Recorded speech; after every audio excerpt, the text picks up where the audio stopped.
నమస్కారం V9 Telugu news కి స్వాగతం. నా పేరు సుమలత. ఈ రోజు గత 5 సంవత్సరాలు అయింది ఎంపీటీసీ జెడ్పీటీసీ ఎలక్షన్స్ అయ్యి. అసలు గుర్తింపు లేకుండా ఎంపీటీసీల మాత్రం నిధులు లేకుండా గ్రామాలకి వెళ్తే అసలు మీరు ఏం చేస్తుందంటే కూడా ఆ పోయిన గవర్నమెంట్ బీఆర్ఎస్ వాళ్ళు మీకు నిధులు లేకుండా మీ గ్రామాల్లో మీకు అసలు విలువలు లేకుండా చేసిన ఆ ప్రభుత్వం ఈరోజు ఏ ముఖం పెట్టుకొని ఈ ఎలక్షన్లో ఓట్ల కోసం వస్తుందో నాకు అర్థమవుతుంది.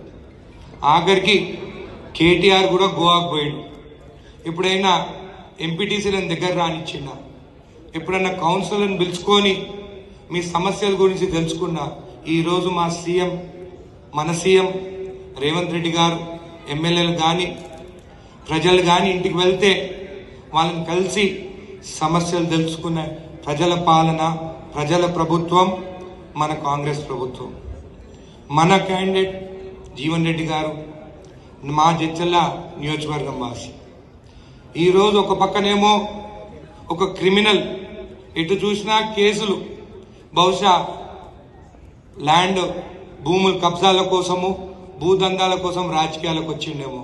కానీ జీవన్ రెడ్డి గారు సేవాగుణం, సేవ కోసము మీకు సేవ చేయాలని చెప్పి ఈరోజు ఎమ్మెల్సీ అభ్యర్థిగా మన కాంగ్రెస్ పార్టీ తరఫున నిలబడుతున్నాడు. రేపు జరగబోయే ఎన్నికల్లో మీ అమూల్యమైన ఓటు జీవన్ రెడ్డి గారికి 1వ నంబరు 1 గీసి ఆయనను గెలిపించాలని మీ అందరినీ కోరుకుంటున్నాను. ధన్యవాదాలు. మరిన్ని తాజా వార్తల విశేషాల కోసం మా ఛానల్ ని సబ్స్క్రైబ్ చేసుకోండి. ధన్యవాదములు.